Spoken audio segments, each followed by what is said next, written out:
Hello नमस्कार साथियों, कैसे हैं आप लोग। आशा आप लोग अच्छे होंगे। फ्रेंड्स, जैसा कि हमने आपसे वादा किया था कि जल्द से जल्द हम केरल विधानसभा चुनाव का ओपिनियन पोल लेकर आएंगे, सर्वे लेकर आएंगे और विश्लेषण करेंगे कि कौन इस बार केरल में अपनी सरकार बना सकता है।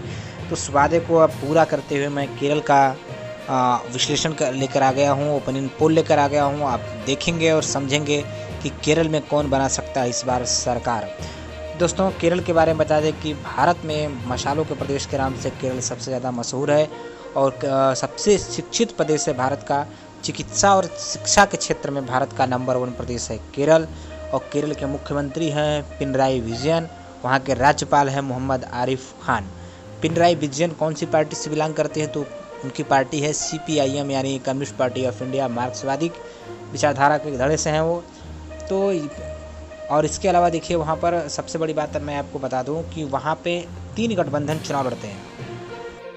पहला है UDF, दूसरा LDF और तीसरा NDA। ये 3 मेन गठबंधन है जो वहाँ पे चुनावी मैदान में आपस में नूरा कुश्ती करते हुए नज़र आपको आ जाएंगे। दोस्तों, इस समय कौन से गठबंधन की सरकार है? तो इस समय LDF की सरकार है। LDF मतलब लेफ्ट डेमोक्रेटिक फ्रंट, UDF मतलब यूनाइटेड डेमोक्रेटिक फ्रंट। ठीक है, तो LDF किसके नेतृत्व में है? LDF जो पार्टी है वो CPI के नेतृत्व में बनी हुई है, UDF कांग्रेस के नेतृत्व में है और NDA BJP के नेतृत्व में। तो देखिए, वहाँ पे CPIM की इस समय सरकार है। और चलिए आपको मैं बताऊंगा कि LDF में कौन कौन सी पार्टी है, UDF में कौन कौन सी पार्टी है और NDF में कौन कौन सी पार्टी है जो कांग्रेस के साथ वहाँ पे कांग्रेस, BJP और CPIM के साथ चुनाव लड़ती है केरल के अंदर। ठीक है, तो ये पूरा हम लोग अभी जानेंगे। आप एक एक करके सभी पार्टियों के विषय में बताएंगे कौन सी पार्टी किसके साथ चुनाव में है। तो देखिए, सबसे पहला गठबंधन जो UDF है, UDF के साथ है Indian National Congress, Indian Union Muslim League, Kerala Congress M और रिवॉल्यूशनरी सोशलिस्ट पार्टीज, यानी ये 4 पार्टियों का जो कोलेशन है वो UDF के साथ हुआ है। उसके बाद लेफ्ट डेमोक्रेटिक फ्रंट यानी LDF में CPIM और CPI है। इसके अलावा कुछ और लोगों को उन्होंने सपोर्ट किया है। और जो NDA है, NDA में है BJP है, भारत धर्म जन सेना है। उसके बाद केरल कांग्रेस थॉमस, ये BJP यानी NDA के साथ हैं। तो आपको मैंने बता दिया कि गठबंधन का स्वरूप क्या है, आपने इसको देख लिया। अब चलिए हम आपको बताते हैं 2016 में जो विधानसभा चुनाव हुआ था केरल के अंदर, उसका रिजल्ट क्या आया था, पहले वो बता दें। उसके बाद 2019 का लोकसभा का बताएंगे, उसमें क्या रिजल्ट हुआ था। तो सबसे पहले मैं बता दूं कि वहाँ पर जो केरल है, केरल में कुल विधानसभा की 140 सीटें हैं और 140 में जिसको 71 के आसपास सीटें मिलेंगी वो पूर्ण बहुमत के साथ सरकार बना सकता है। तो चलिए हम लोग अब देखते हैं 2016 विधानसभा चुनाव का रिजल्ट। अब देखिए आपकी स्क्रीन पे 2016 विधानसभा चुनाव का रिजल्ट है। देखिए, इसमें इंडियन नेशनल कांग्रेस को 22 सीटें मिली, कम्युनिस्ट पार्टी ऑफ इंडिया को 19 सीटें मिली और communist party of India Marxist को 58 सीटें मिली थी उस समय। तो चलिए अब आगे देखते हैं। फिर देखिए, नेशनलिस्ट कांग्रेस पार्टी को 2 सीटें, उसके बाद भारतीय जनता पार्टी को 1 सीट, इंडियन मुस्लिम लीग को 18 सीट, केरल कांग्रेस M को 6 और जनता दल सेकुलर को 3 सीटें वहाँ पर मिली थी। आगे है communist Marxist party Kerala state committee, इसको 1 सीट, केरल कांग्रेस जैकब को 1 सीट, केरल कांग्रेस B को 1 सीट, कांग्रेस सेकुलर को 1 सीट, नेशनल सेकुलर कॉन्फ्रेंस को 1 सीट और निर्दलीय को 6 सीट।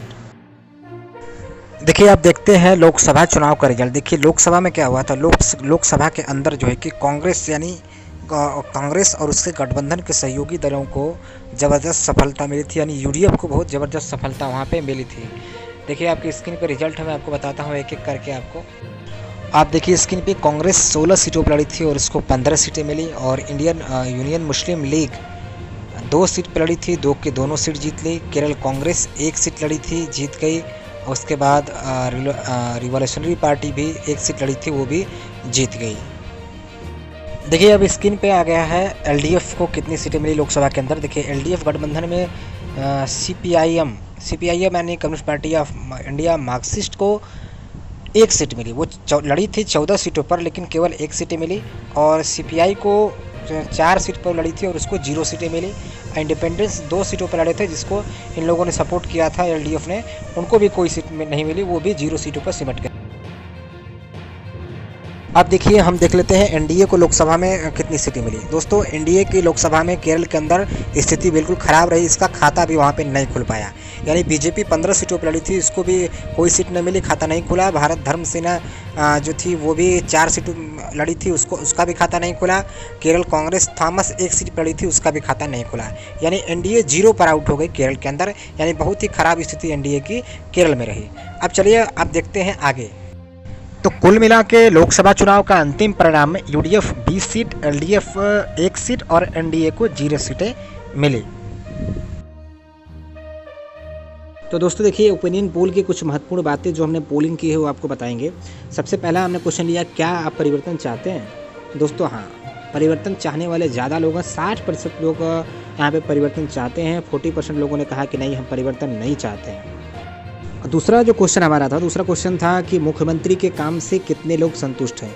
दोस्तों मुख्यमंत्री के काम से बहुत ज़्यादा लोग संतुष्ट हैं। 60% से ज़्यादा लोग मुख्यमंत्री से काम से संतुष्ट हैं, फिर भी परिवर्तन चाहते हैं। अजीब बात यहाँ पे निकल के आई कि मुख्यमंत्री के काम से लोग संतुष्ट हैं, फिर भी परिवर्तन करना चाहते हैं। तीसरा क्वेश्चन था शिक्षा और स्वास्थ्य को लेकर के, क्या शिक्षा और स्वास्थ्य से के सुविधाओं से संतुष्ट हैं? तो बिल्कुल यहाँ पे शिक्षा और स्वास्थ्य की सुविधाओं से लोग संतुष्ट हैं। तो और सबसे लोकप्रिय मुख्यमंत्री की जो बात की गई है, देखिए यहाँ पे कांग्रेस की तरफ से कोई भी मुख्यमंत्री का चेहरा नहीं है, इसलिए जब हमने यहाँ पे लोकप्रिय मुख्यमंत्री की बात की तो यहाँ पे लोकप्रियता के मामले में पिनराई विजयन भी काफ़ी अच्छे लोकप्रिय साबित हुए, यानी इनको लोगों ने काफ़ी पसंद किया। तो इस तरीके से वहाँ पर जो है कि सब कुछ ठीक ठाक सरकार के पक्ष में मैक्सिमम लोगों ने कहा हाँ, लेकिन फिर भी लोग वहाँ की जनता ज़्यादा पढ़ी लिखी है, आप जानते हैं सबसे ज़्यादा, और इस शायद यही कारण हो सकता है कि वहाँ लोग परिवर्तन के लिए भी हाँ बोल रहे हैं। यानी सब लोग चाहते हैं कि परिवर्तन वहाँ पर हो, नई सरकार बने, सरकार पलटती रहे। तो देखिए ये रहा हमारे पोल का कुछ क्वेश्चन का जवाब। अब चलते हैं सीटों पर, किसको कितनी सीटें मिली।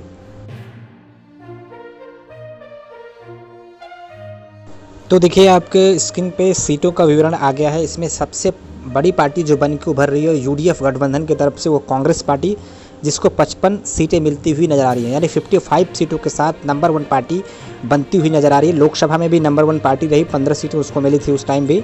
और AIML कांग्रेस पार्टी की गठबंधन की सहयोगी है, इसको 22 सीटें मिलती हुई नज़र आ रही है, यानी ऑल इंडिया मुस्लिम लीग। उसके बाद केरल कांग्रेस जो इसी गठबंधन की सहयोगी है, इसको 6 सीटें मिलती हुई नज़र आ रही है। और RSP जो इन्हीं गठबंधन में यूडीएफ गठबंधन के साथ ही है, इस यानी रिवॉल्यूशनरी सोशलिस्ट पार्टी, इसको भी 4 सीटें मिलती हुई नजर आ रही है। तो इस तरीके से ये गठबंधन भारी पड़ रहा है। अब बात किया जाए सीपीएम की, तो सीपीएम यानी कम्युनिस्ट पार्टी ऑफ इंडिया मार्क्सवादी, सीपीएम को 28 सीटें और उसी की सहयोगी पार्टी सीपीआई को 11 सीटें मिलती हुई नज़र आ रही है। यानी देखिए सीपीएम और सीपीआई को वहाँ पे सीटें घट रही है इनकी, जैसा कि लोकसभा में भी इन परिणाम बहुत ख़राब था, केवल 1 सीट जीत पाए थे ये लोग।